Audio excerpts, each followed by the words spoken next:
Hello everyone, welcome to Ashish coaching classes. So how are you all? I hope you all are doing well. So today in the series of parts of speech we are dealing with prepositions. जैसा कि मैंने मेरी last video में आप लोगों को preposition का first type जो prepositions of time है वो ऑलरेडी समझा दिया है. आज हम बिना किसी देरी के डायरेक्टली आएंगे prepositions of place या position पे. ठीक है, चलिए तो बिना किसी देरी के शुरू करते हैं. सबसे पहले थोड़ा सा रिकॉल कर लेते हैं prepositions क्या होते हैं.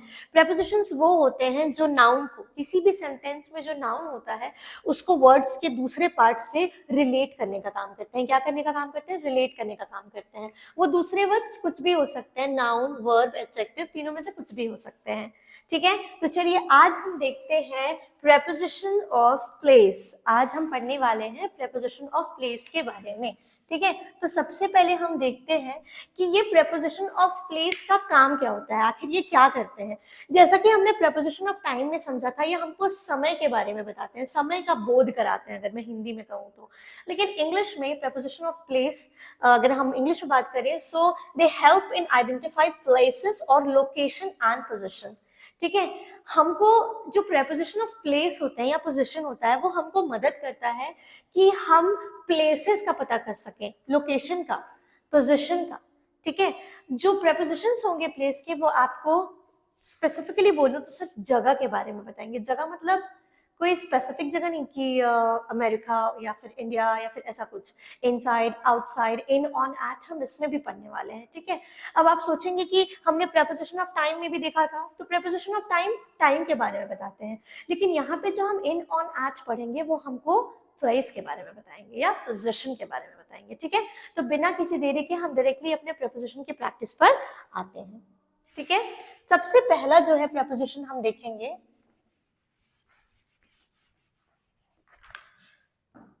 सबसे पहला preposition हम देखेंगे इन. इन, ठीक है, अब ये इन जो है वो किन के लिए यूज होता है हम देखेंगे. सबसे पहले यूज होगा कंट्रीज के लिए या शहरों के लिए.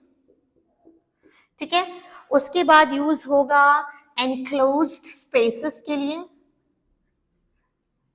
मैं सब समझाऊंगी आपको एक एक टर्म. ठीक है, उसके बाद यूज होगा नेबरहुड के लिए, यानी आपके पड़ोस के बारे में भी अगर आपको बात करनी है तो भी आप इनका इस्तेमाल करेंगे. और बुक्स या फिर न्यूज़पेपर्स के लिए भी आप इनका इस्तेमाल करेंगे. ठीक है, अब हम समझते हैं कि ये लिखा क्या है भाई, इसका मतलब क्या है. तो सबसे पहले हम देखेंगे कंट्रीज, देश, सिटीज, शहर. एनक्लोज्ड स्पेसेस का मतलब क्या होता है? जो घिरे हुए हो. समझ रहे हैं, जो घिरे हुए हो. जैसे मैं इन द क्लासरूम में हूँ, क्लासरूम के अंदर हूँ. likewise okay, उसी तरीके से neighborhood, जैसे in my neighborhood there is a very cute child and his name is Bob, like that.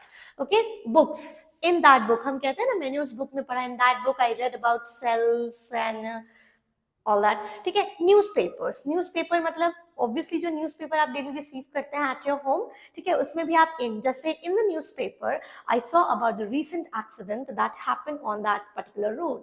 ठीक है, कुछ इस प्रकार से. तो इन सारी चीजों में हम इनका इस्तेमाल करते हैं. कुछ एग्जाम्पल्स देख लेते हैं. जैसे Mary was sitting in the classroom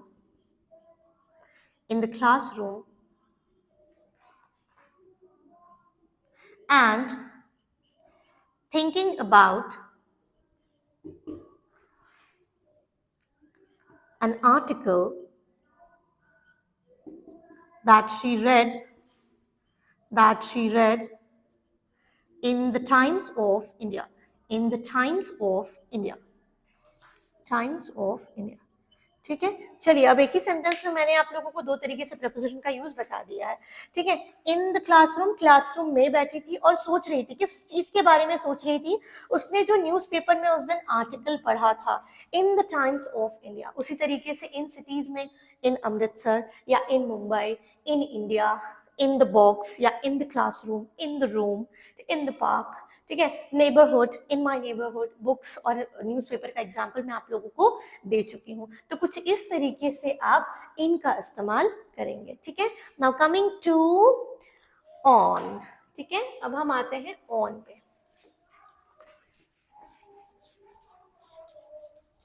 ठीक है, हम डायरेक्टली आएंगे ऑन पे और हम देखेंगे कि ऑन को हम कैसे प्रेपोजिशन ऑफ प्लेस की जैसे यूज कर सकते हैं। पहला स्ट्रीट्स के लिए, ठीक है, कोई स्ट्रीट है, कोई फेमस स्ट्रीट, कोई रोड, ठीक है। उसी प्रकार से पब्लिक ट्रांसपोर्ट, पब्लिक ट्रांसपोर्ट के लिए इस्तेमाल कर सकते हैं। देन हम यूज कर सकते हैं मीडिया के लिए और मोस्ट इंपॉर्टेंटली सरफेस के लिए। सरफेस मतलब क्या होती है, किसी भी चीज की सतह, लेकिन यहाँ पे एक शर्त है कि that surface should touch the object, touching the object. मैं यहाँ पे लिख देती हूँ आप लोगों को समझाने के लिए। इसका मैं आपको एक बहुत सिंपल सा एग्जांपल देती हूँ, ठीक है। Suppose this is a book, okay, and this is the surface, right? surface के ऊपर मार्कर रखा हुआ है, ठीक है। तो इसे हम इंग्लिश में कैसे कहेंगे, the marker is on the book, मतलब ये दोनों एक दूसरे को टच कर रहे हैं, राइट। सिर्फ उसी केस में आपको ऑन का इस्तेमाल करना है। जैसे मान लीजिए ये एक टेबल होती है और इसके ऊपर चाय का एक कप होता, तो हम क्या कहते हैं, the cup of tea is on the table, क्योंकि कप और टेबल दोनों एक दूसरे से टच हो रहे हैं। इन दैट केस आप ऑन का इस्तेमाल करेंगे। आइए अगले एग्जांपल्स में देखते हैं। अगले एग्जांपल्स में मैंने क्या बताया है कि ऑन कहाँ कहाँ यूज करेंगे, स्ट्रीट, किसी स्ट्रीट के नाम। हम देखते हैं कि ऑन का इस्तेमाल स्ट्रीट्स के लिए कैसे होता है। जैसे he was begging on the street, वह स्ट्रीट पर भीख मांग रहा था, ठीक है। Road, I was standing on the road while I saw my old friend. मैं रोड पे ही खड़ी थी, तभी मैंने मेरे एक पुराने दोस्त को देखा। पब्लिक ट्रांसपोर्ट में है तो इसमें जनरली बहुत कंफ्यूज होते हैं। उसमें कहते हैं कि हम तो बस के अंदर है, तो हमको कहना चाहिए I am in the bus, ठीक है। तो ऐसा नहीं है, हम ऑन द बस यूज करते हैं, ठीक है। On the bus, on the train, on plane, कुछ इस प्रकार से। पब्लिक ट्रांसपोर्ट रहेगा तो उसके लिए हम प्लेन का मतलब ऑन का इस्तेमाल करते हैं। मीडिया, मीडिया में हम कहते हैं ना, अरे अभी इंटरनेट में मैंने देखा, मैंने अभी इंटरनेट से मैं पढ़ाई कर रहा था या फिर मैं इंटरनेट पे कुछ देख रहा था, तो मीडिया के लिए आप कह सकते हैं ऑन द इंटरनेट या ऑन फेसबुक, ऑन इंस्टाग्राम या ऑन यूट्यूब। ये सारे मीडिया प्लेटफॉर्म्स हैं, तो आप यहाँ पे भी ऑन लगाएंगे। सरफेस का मैंने पहले ही आप लोगों को एग्जांपल बता दिया, पर एक बार मैं ड्रॉ करके भी बता देती हूँ।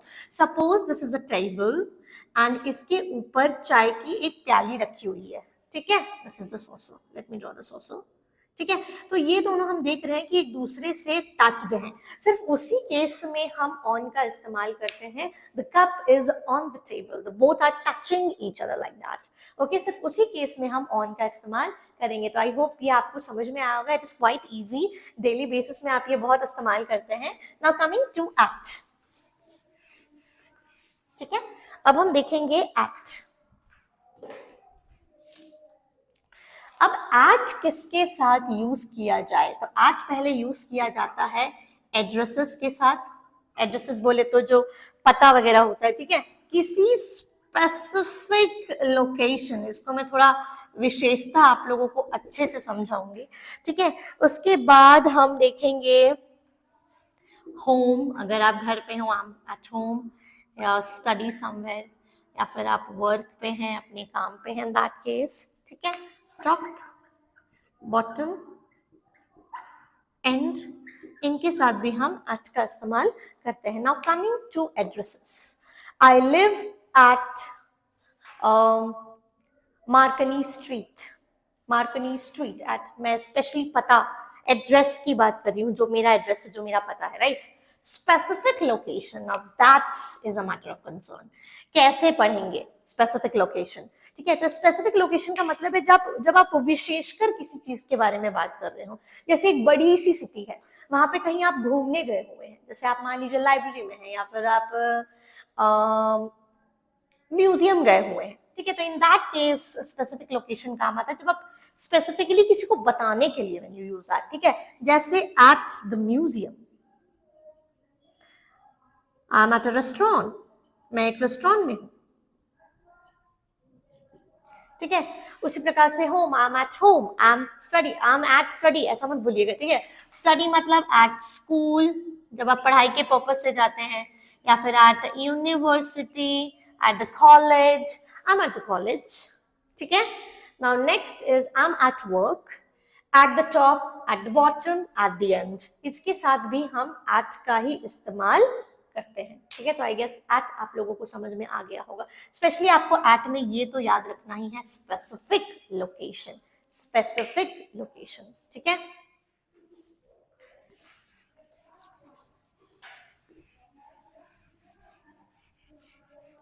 ठीक है. और मैं एक चीज छोटा सा आप लोगों को बताऊं इन और एट का.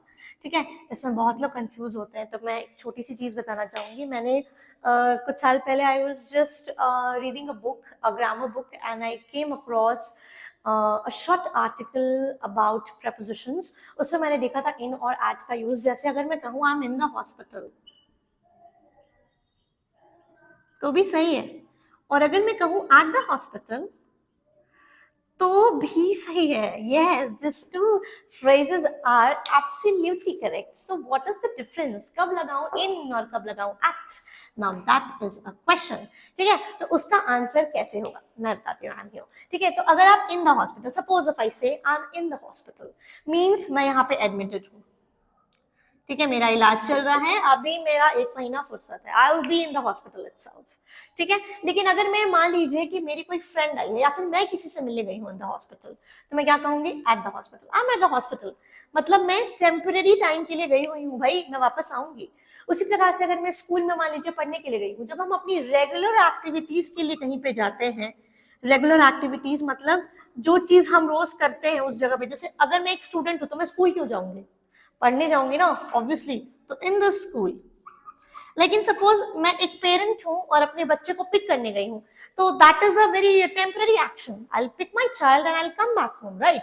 तो उसके जगह पे मैं क्या यूज करूंगी? At the school. जैसे suppose if I am at the school and somebody called me and asked where are you? I'm at your home. So I'll say, oh yeah, I'm at the school. I'll be coming back shortly, like that. ठीक है. तो कुछ इस तरीके से अगर आप याद रखेंगे तो बहुत काम आएगा आपके. आई होप ये टिप आपके काम आएगी. It's very useful. Just try it. Okay.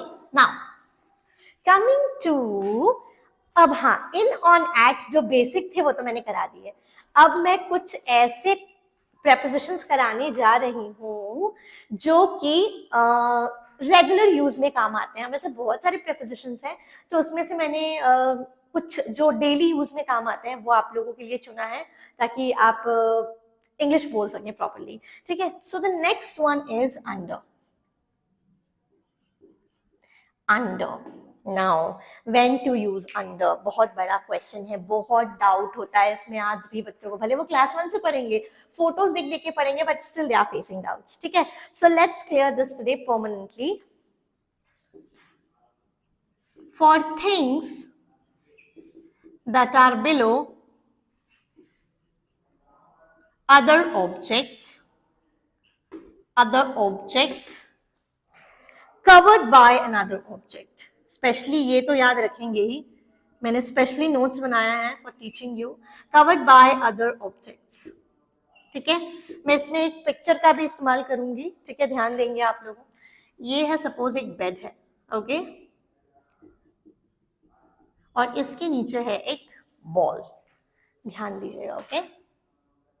मैंने क्या कहा कि ऐसी चीजों के लिए यूज करते हैं जो दूसरे ऑब्जेक्ट्स के नीचे हैं और कवर्ड हैं उनसे.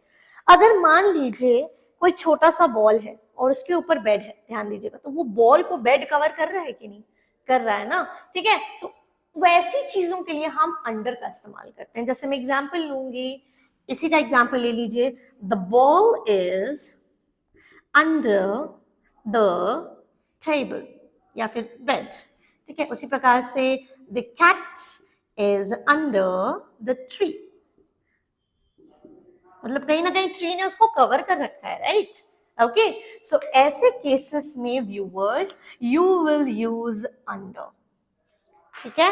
क्लियर है? Okay. Now coming to the next one, that is over. Over. चलिए, अब ना मैं आप लोगों को ओवर और अबव एक साथ बताऊंगी. उसका मेरे पास रीजन है. वो इसीलिए क्योंकि ओवर और अबव में काफी कंफ्यूजन क्रिएट होता है बच्चों को, क्योंकि कहीं कहीं पे तो ये दोनों ही चले जाते हैं सब्स्टिट्यूटिवली, पर कहीं कहीं ये जाते ही नहीं है। ठीक है, तो अब हम देखेंगे ओवर और अबव का डिफरेंस भी देखते चलेंगे, यूज भी देखते चलेंगे। ठीक है, तो सबसे पहले मैं आप लोगों को बताती हूँ ओवर कैसे ऑब्जेक्ट्स के लिए यूज होगा। Objects that are higher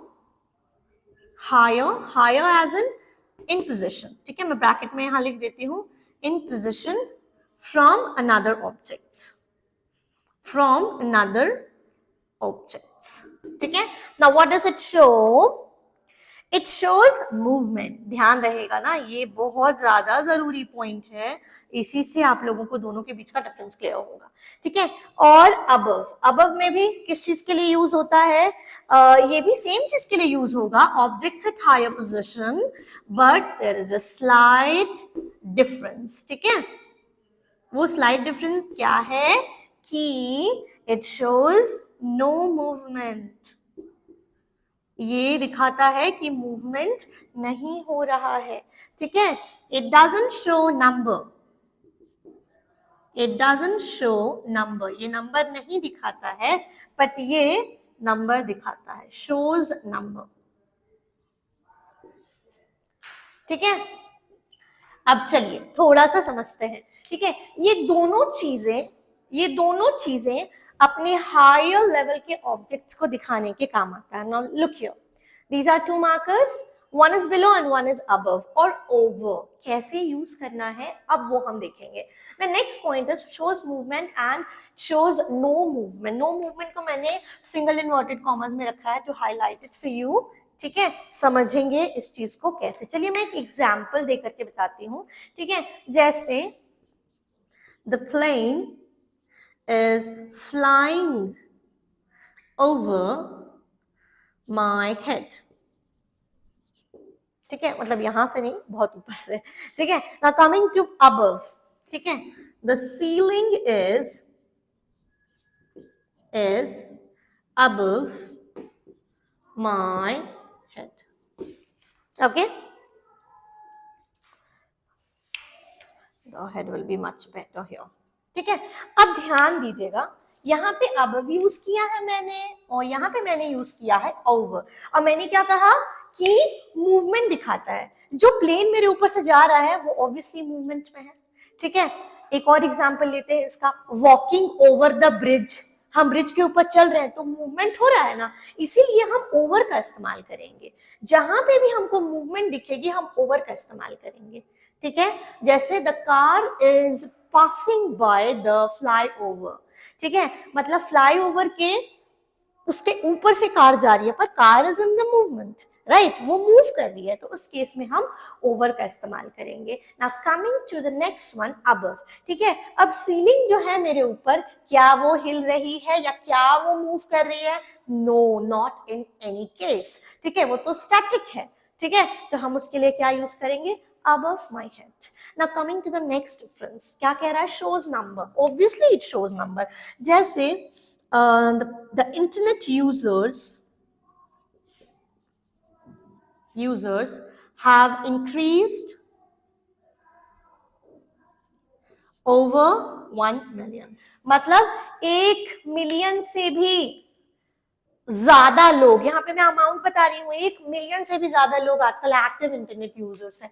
above का हम ऐसा यूज कर सकते हैं? नहीं कर सकते।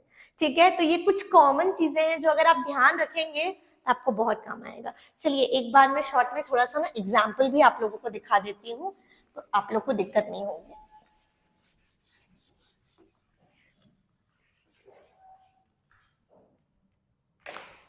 ठीक है, ध्यान देंगे।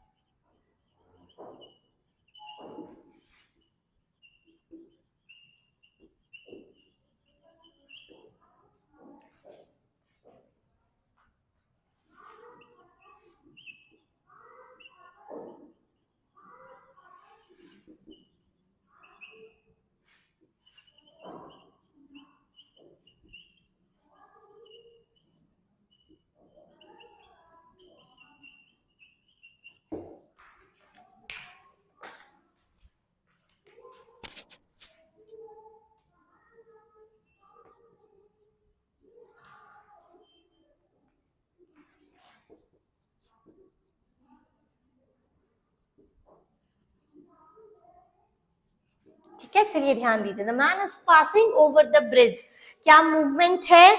जी हाँ, बिल्कुल यहाँ पे मूवमेंट है, पास हो रहा है कोई ब्रिज के ऊपर से। Over 5 lakh children are sleep deprived today, आज मतलब मैं ये सिर्फ ये कोई ऑफिशियल डाटा मैं यहाँ पे नहीं बता रही हूँ, मैं बस एक एग्जाम्पल के लिए बता रही हूँ कि लगभग 5 लाख बच्चे जो हैं आजकल अच्छे से सो नहीं पाते, स्लीप डिप्राइव्ड है, उनकी लाइफ में नींद की बड़ी कमी है। ठीक है, the sky is above our head, sky क्या ऊपर मूव कर रही है क्या? स्काई इधर से उधर जा रही है क्या? नहीं, स्टैटिक है ना। ठीक है, तो उसके लिए हम यूज करेंगे above. So I guess over and above में तो you are going to slay. ठीक है, now coming to the next one, that is marker by my side always. Okay, so over and above are done. अब हम देखते हैं below. ठीक है, अब हम देखेंगे क्या? below. ठीक है, below में किसके लिए यूज होगा? objects that are lower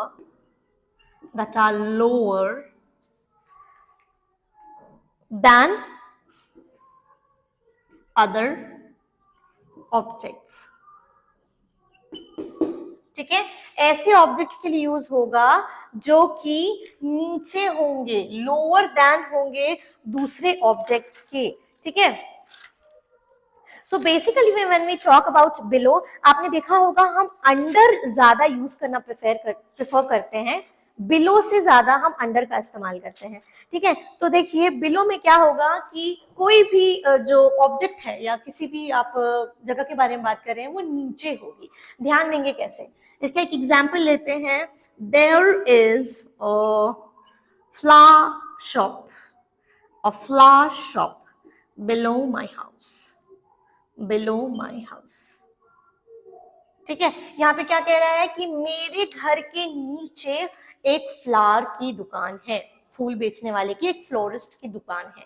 ठीक है, तो अंडर बिलो मतलब जस्ट नीचे, और अंडर में हमने कवर्ड की बात की थी। अब आप बोलेंगे ये भी तो कवर्ड है, लेकिन ये बेसिकली किस चीज को दिखाएगा? पोजिशन को दिखाएगा। ज्यादातर आप इसको देखेंगे कि फ्लोर्स वगैरह में ये ज्यादा यूज किया जाता है। ठीक है, क्या? Below. Okay, now coming to the next one, that is beside या नेक्स्ट टू। ठीक है, क्या होगा? बिसाइड या नेक्स्ट टू, दोनों एक ही तरीके से यूज किया जाता है। ठीक है, बिसाइड या नेक्स्ट टू मतलब जस्ट बगल में।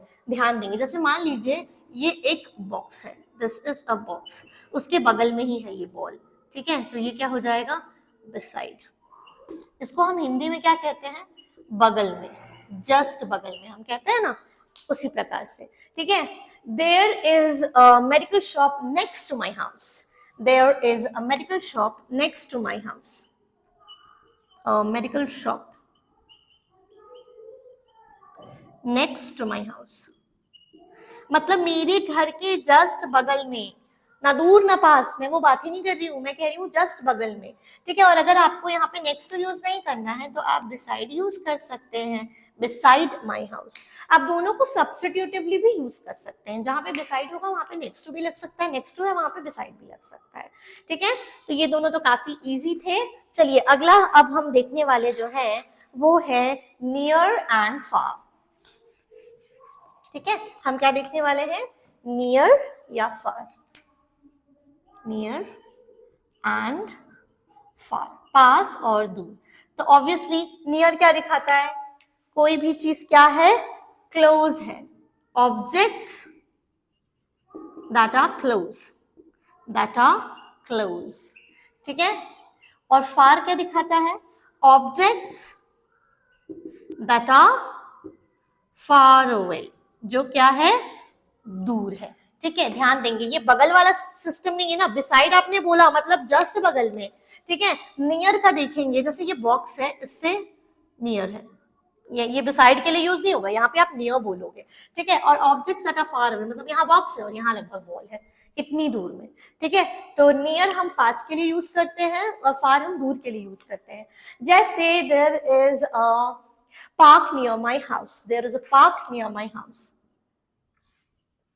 is a park near my house, मेरे घर के पास, मैंने बगल में नहीं कहा ना, मैंने कहा मेरे घर के पास एक पार्क है। उसी तरीके से फार कैसे यूज करेंगे, ओके ध्यान देंगे।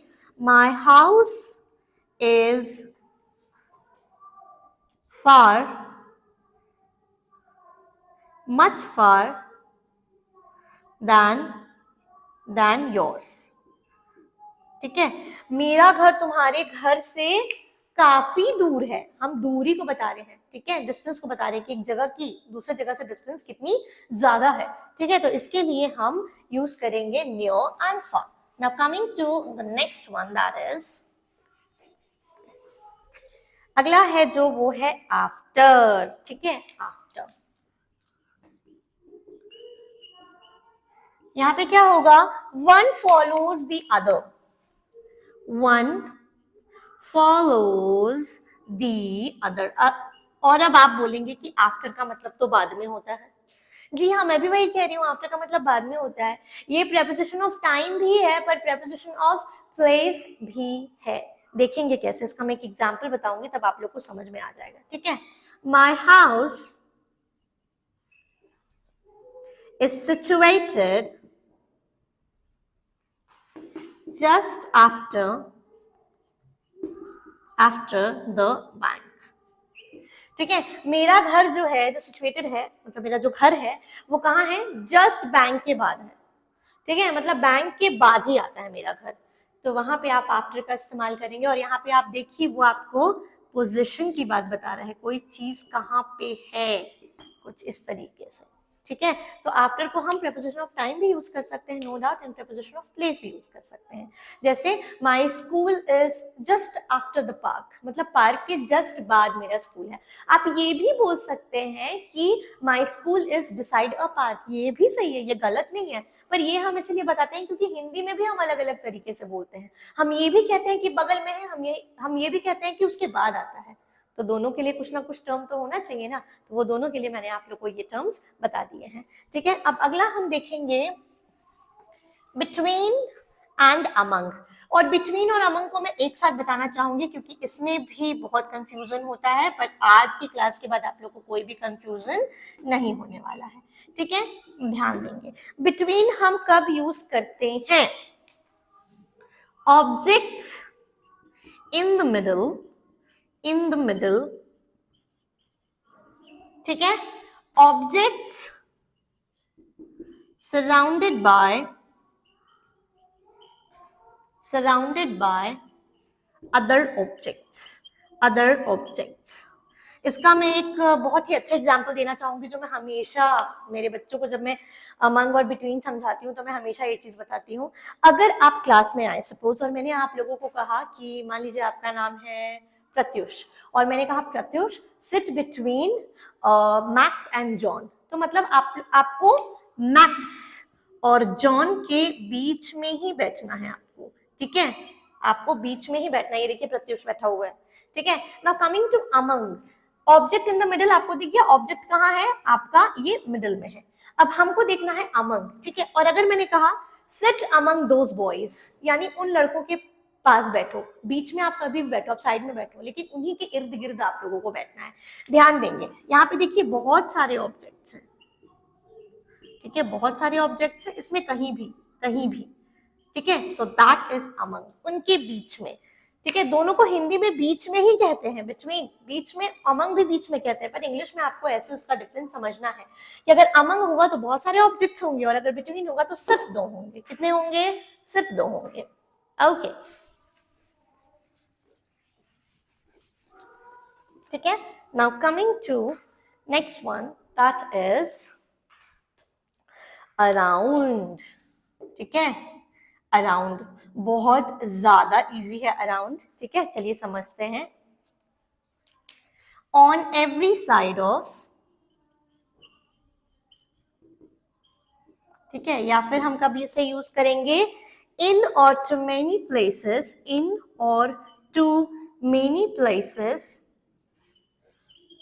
इन a community, in a community और लोकेलिटी, ठीक है। चलिए अब अराउंड को हम हिंदी में क्या कहते हैं, हिंदी में हम कहते हैं आस पास। जैसे the children are playing around the house। मतलब ये है आपका हाउस, ठीक है, और यहाँ पे बच्चे खेल रहे हैं, उसके आसपास ही बच्चे खेल रहे हैं। अराउंड मतलब आसपास, ठीक है। इन और to many places in a community. लेकिन कभी कभी अराउंड को दूसरे तरीके से भी यूज किया जाता है। दूसरे तरीके से मतलब बड़े एरिया के लिए भी यूज किया जाता है। जैसे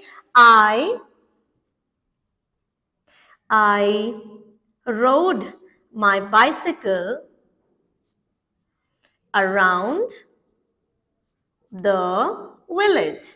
मैंने विलेज के चारों ओर, ठीक है, आसपास मतलब पास के एरिया को ही नहीं, दूर के एरिया को भी कवर कर रहा है। रोड, अब रोड का मतलब कंफ्यूज नहीं होंगे, ठीक है। राइड का सेकेंड फॉर्म होता है रोड और थर्ड फॉर्म होता है रिडन, ठीक है। Road my bicycle around the village. मैंने विलेज के आसपास पूरा अपना साइकिल भाई मैंने चलाया और मैंने अलग अलग सीनरी देखी, ठीक है। तो उसके लिए भी आप अराउंड का यूज कर सकते हैं, छोटे एरिया के लिए भी और बड़े एरिया के लिए भी, ठीक है। Now coming to the next preposition,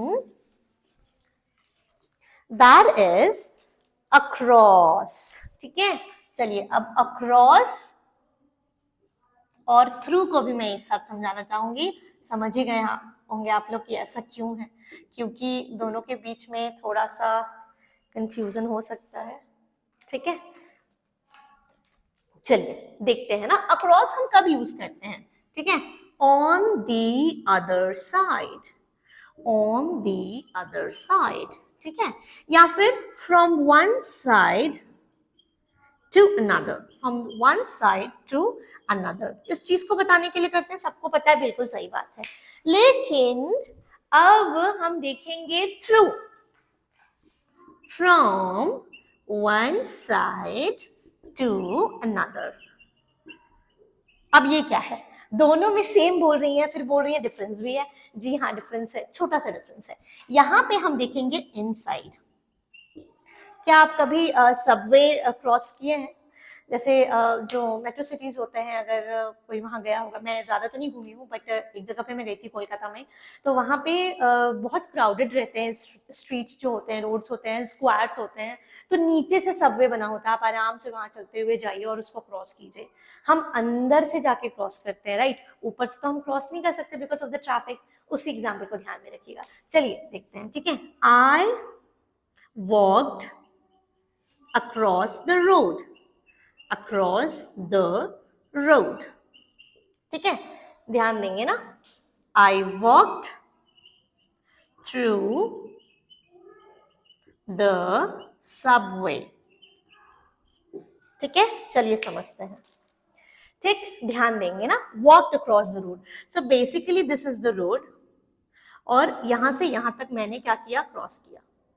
suppose my name is Peter, ठीक है, एक जगह से दूसरी जगह मैंने क्या किया, क्रॉस किया। थ्रू द सबवे मतलब ये रोड है पर इसके नीचे बना हुआ है सबवे, क्योंकि बहुत ट्रैफिक होता है, ठीक है। तो ये मान लीजिए सबवे है, तो अगर हम यहाँ से क्रॉस कर रहे हैं तो हम थ्रू द सबवे कर रहे हैं। तो I walked through the subway to the main road. उसी प्रकार से आप कह सकते हैं we walked through the forest. Through the forest मतलब फॉरेस्ट में हम घुस करके पार हुए। रोड में तो हम ऊपर ऊपर से चल गए भाई, कोई दिक्कत नहीं हुई, इधर से उधर आ गए, लेकिन फॉरेस्ट में तो हमको अंदर से जाके भी जाना पड़ा, फॉरेस्ट को पूरा पार करना पड़ा, ठीक है। We walk through the forest. उसी प्रकार से the train crossed, no sorry, the train passed through the tunnel. Tunnel तो जानते ही होंगे आप सब, ठीक है। अब अगर आप लोग ट्रेन में बैठे हैं तो कभी कभी ऐसा होता है कि आप एक एकदम अंधेरी गुफा से होकर के गुजरते हैं, सो दैट इज टनल, तो आप उसके थ्रू होकर के गुजरते हैं, ठीक है। तो कुछ इस तरीके से आप अक्रॉस और थ्रू का इस्तेमाल कर सकते हैं। अक्रॉस मतलब ऊपर ऊपर से, ठीक है। आई स्वैम अक्रॉस द रिवर, ठीक है, और थ्रू मतलब उससे होकर के, गुजर के जाना, through the forest, through the tunnel, through the Subway, like that, okay. Now coming to the next one.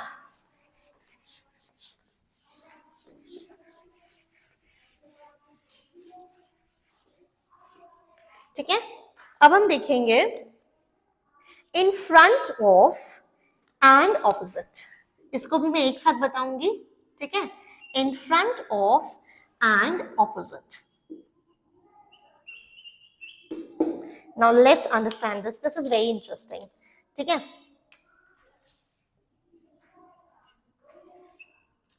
shows the position of an object or a person, ठीक है. So this will show you what position, sequence की तरह आप इसको लेंगे, ठीक है. जैसे मान लीजिए मेरे सामने एक और कोई मेरी फ्रेंड खड़ी है, ठीक है. So she is standing in front of me, right. तो वो जरूरी नहीं है कि फेस टू फेस ही हो सकता है उसने उस तरफ फेस किया हो. ध्यान देंगे, इसका एक एग्जाम्पल समझेंगे, ठीक है. The box is in front of another box, मतलब एक बॉक्स के सामने दूसरा बॉक्स रखा हुआ है. इसमें हम जनरली किस चीज की बात कर रहे हैं, एक तरीके से देखें तो हम सीक्वेंस की भी बात कर रहे हैं, हम ऐसा बोल सकते हैं, राइट. ठीक है, जैसे अगर हम किसी जब आप असेंबली में जाते होंगे, अगर आप स्कूल गोइंग स्टूडेंट्स होंगे तो जब आप असेंबली में लाइन लगते हैं तो हमारे सामने कोई ना कोई लगता है. तो मान लीजिए मेरे सामने मेरी दोस्त दिशा लगी हुई है, तो मैं क्या बोलूंगी, Disha is standing in front of me, भले वो फेस उधर ही कर रही है, ठीक है. लेकिन अब आते हैं हम ऑपोजिट में. ऑपोजिट में क्या होता है पता है, ऑपोजिट में we face each other, we face each other. इसका हम एग्जाम्पल देखें. मान लीजिए यहाँ पे हॉस्पिटल है, ठीक है, कोई हॉस्पिटल है और यहाँ पर जस्ट सामने बीच में एक रोड गई हुई है और यहाँ पे है आपका स्कूल. तो आप क्या बोल सकते हैं, माई school is opposite the hospital. मेरा जो स्कूल है वो मेरा जो स्कूल है वो हॉस्पिटल के जस्ट क्या है, ऑपोजिट में है, मतलब फेस टू फेस, एक दूसरे को फेस करता है. ये स्कूल का एंट्रेंस है और ये हॉस्पिटल का एंट्रेंस है, लाइक दैट. तो जब हम ऑपोजिट की बात करते हैं, सो दे फेस ईच अदर. जैसे आई वॉज स्टैंडिंग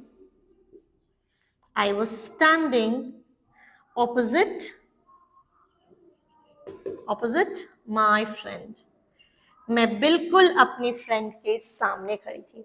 अब ये दोनों मैंने एक साथ क्यों बताया, क्योंकि इन फ्रंट ऑफ को भी बहुत लोग बोलते हैं कि सामने, लेकिन they don't face each other. Don't get confuse by using these two preposition, specially opposite face each other और इन फ्रंट तो सिर्फ आपको क्या दिखाता है, सीक्वेंस. जैसे कि मान लीजिए ये आप खड़े हैं, फिर आपकी कोई दोस्त, ठीक है. अब सामने से नहीं, मतलब ऐसा. जैसे मैं एक बॉक्स के एग्जांपल से इसको समझाती हूँ. बॉक्स के पीछे बॉक्स है, फिर बॉक्स है, ठीक है. ध्यान देंगे, ये ए है, बी है, सी है, डी है. So A is in front of B, B is in front of C, C is in front of D, ठीक है. लेकिन इसमें ऐसा नहीं है, इसमें एकदम आमने सामने, ठीक है. समझ आ रहा है, एकदम face to face. Here is one face and here is one face, but एकदम आमने सामने, बगल में नहीं, ठीक है. सो हम ऐसे इस चीज को समझ सकते हैं. preposition of place यहाँ पे खत्म होता है. मैंने जो भी बेसिक जो डेली यूज preposition है वो आप लोगों को समझाने की कोशिश की. If you are having any doubts or queries regarding this lesson, you can put them down in the comment box. Thank you so much for watching us. Do like the video, subscribe our channel and please share it with your friends. ठीक है. Thank you so much. Good day everyone.